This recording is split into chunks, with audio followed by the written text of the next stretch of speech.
Hi friends, எல்லோருக்கும் வணக்கம். இன்றைக்கி நம்ம சங்கீஸ் கிச்சன் சேனலில் என்ன ரெசிபி பார்க்க போகிறோன்னா ஆனியன் பக்கோடா. ரொம்ப சூப்பரான டேஸ்ட்டாக மொறுமொறுன்னு இருக்கக்கூடிய ஆனியன் பக்கோடா பேக்கரியில் சாப்பிட்ற டேஸ்ட்டு வீட்லேயே செய்யலாங்க.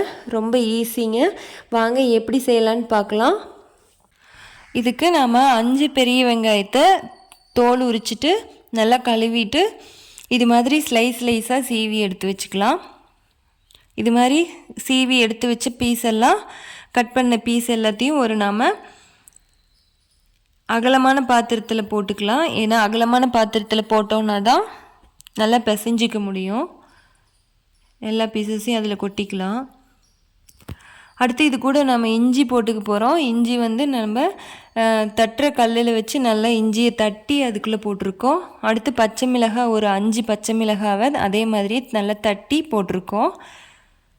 அடுத்து இது கூடவே நாம் அரிசி மாவு ஒரு டேபிள் ஸ்பூன் அரிசி மாவு போட போகிறோம்.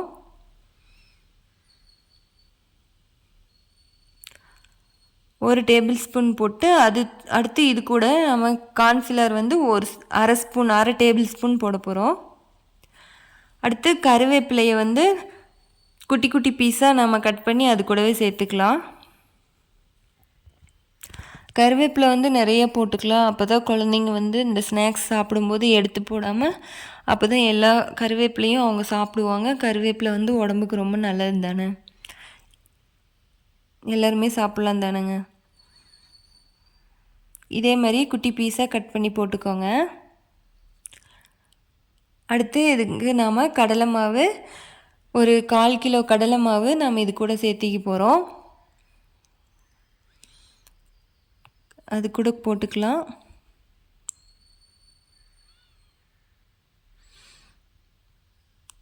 கொஞ்சம் பெரட்டி விட்டுட்டு இப்போ இது கூட நாம் இன்னும் மஞ்சள் தூள் போடல, அதனால் இப்போ நாம் மஞ்சள் தூள் போட்டுக்கலாம். ஒரு 1/4 ஸ்பூன் மட்டும் மஞ்சள் தூள் போட்டுக்கலாம். ஏன்னா நிறைய போட்டோம்னாலும் மஞ்சள் ஸ்மெல் அதிகமாகிடும். கலருக்காக மஞ்சள் தூள் 1/4 ஸ்பூன் போட்டுக்கலாம். அடுத்து நம்ம பச்சை மிளகாய் காரத்துக்காக போடல, மணத்துக்காக தான் போட்டிருந்தோம். 5 மிளகாய் தான் போட்டிருந்தோம். அதனால் காரத்துக்காக மிளகாய் தூள் ஒரு 1.5 ஸ்பூன் போட்டுக்கலாம். இப்போ இது கூட தேவையான அளவு நம்ம உப்பு சேர்த்துக்கலாம். கரெக்டாக பார்த்து போட்டுக்கலாம், ஏன்னா அதிகமாகிடுச்சுனாலும் ஒன்றும் பண்ண முடியாது. அடுத்து இது கூட நம்ம கொத்தமல்லி கீரையை குட்டி குட்டியாக கருவேப்பிலையை கட் பண்ண மாதிரியே கட் பண்ணி கொத்தமல்லி கீரையும் நம்ம இது கூட போட்டுக்கலாம். சூப்பர் டேஸ்ட்டாக இருக்குங்க. குழந்தைங்களுக்கு இது ரொம்ப பிடிக்கும். குழந்தைங்க ஸ்கூல்லேருந்து வர்றதுக்குள்ளே கூட நம்ம இதை சமைச்சி செஞ்சு வச்சுருந்தோன்னா வந்த உடனே ஈவினிங் ஸ்நாக்ஸாக குழந்தைங்க சாப்பிடுவாங்க. உடம்புக்கும் நல்லது. இப்போ நல்லா இதில் தண்ணி நிறைய ஊற்றி பிசைஞ்சிடக்கூடாது. தண்ணி கையில் ஊற்றி தெளித்து தான் நம்ம பிசைஞ்சிக்கணும். நல்லா கெட்டியாக இருக்கணும். இந்த மாதிரி நல்லா தண்ணி கொஞ்சம் கொஞ்சமாக தெளித்து பிசைஞ்சிக்கலாம். ஏன்னா ரொம்ப ஊற்றிட்டோன்னா கடையில் போண்டா போடுற மாதிரி தண்ணி மாதிரி கொலன்னு ஆகிடும், போண்டா மாவு மாதிரி. இது நம்ம கெட்டியாக பிசைஞ்சிட்டோன்னா தான் பக்கோடா மாதிரி வரும். நான் இது கூட இப்போ சோம்பு தூள் ஆட் பண்ணிக்கலாம். ஃபஸ்ட்டே சோம்பு தூள் போட்டிருக்கணும், நான் சொல்லாமல் மறந்துட்டேன். சோம்பு தூள் போட்டு அதே மாதிரி நல்லா டைட்டாக பிசைஞ்சு எடுத்துடலாம். உதிரியாக இருக்கிற மாதிரி பிசைஞ்சிக்கணும். அடுத்து அடுப்பு ஆன் பண்ணி பாத்திரத்தை வச்சு எண்ணெய் ஊற்றிட்டோம். சூடேறிடுச்சு, நல்லாவே சூடாயிடுச்சு. இப்போ இந்த மாதிரி நாம் மாவை கையில் தட்டி இந்த மாதிரி நம்ம போட்டுக்கலாம். உருண்டையாகவும் போடாமல் நம்ம தட்டையாக போட்டுக்கலாம். இந்த மாதிரி தட்டையாகவும் நாம் போட்டுக்கலாம், இன்னொரு மாதிரி உதிரியாகவும் போட்டுக்கலாம். அது அடுத்தது நான் போட்டு காமிக்கிறேன். இப்போ ஃபஸ்ட்டு நாம் தட்டையாக போட்டோன்னாலும் ஒவ்வொன்றா எடுத்து திருப்பி விடுறதுக்கும் ஈஸி, குழந்தைங்களுக்கும் அப்படியே ஒவ்வொரு பீஸாக எடுத்து கொடுக்கலாம். நல்லா பெரட்டி நல்லா வேக வச்சு ஃபஸ்ட்டு எடுத்துக்கலாம்.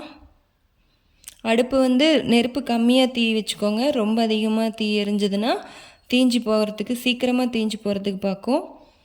நெருப்பு கரெக்டான ஃப்ளேமில் வச்சுக்கோங்க. அதிகமாகவும் வேண்டாம், கம்மியாகவும் வேண்டாம். பாருங்கள், வெந்துருச்சு. இதே மாதிரி மறுபடியும் போட்டாச்சு. மறுபடியும் அது வேகட்டும். மறுபடியும் அது வெந்துருச்சு, எடுத்துட்டோம். இப்போ நாம் முன்னாடி போட்ட மாதிரி தட்டையாக போடாமல் இப்போ உதிரியாக போடலாம்.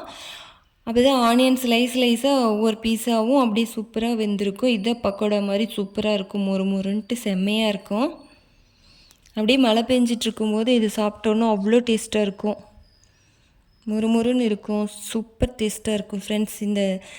உங்களுக்கு இந்த மாடல் தெரிஞ்சிருந்தாலும் பரவாயில்ல, நான் சொல்கிற மெத்தடில் நீங்கள் வேணால் ஒரு டைம் செஞ்சு பாருங்கள், சூப்பராக இருக்கும்.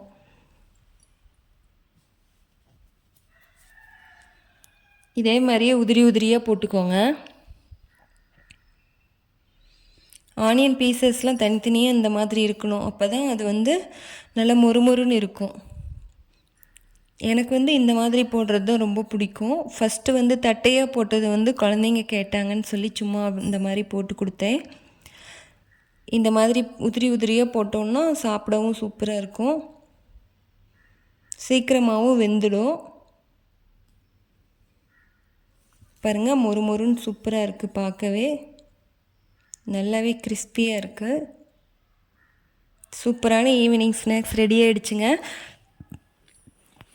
இதே மாதிரி கூட பச்சை ஆனியன் கட் பண்ணி வச்சுட்டு அதை சாப்பிட்டோன்னா சூப்பராக இருக்குங்க. உங்களுக்கு இந்த ரெசிபி ரொம்ப பிடிச்சிருக்குன்னு நினைக்கிறேன். இந்த வீடியோ உங்களுக்கு பிடிச்சிருந்தா லைக் பண்ணுங்கள், ஷேர் பண்ணுங்கள், சப்ஸ்கிரைப் பண்ணுங்கள் ஃப்ரெண்ட்ஸ். மறுபடியும் அடுத்த வீடியோவில் சந்திக்கலாம். தேங்க்யூ.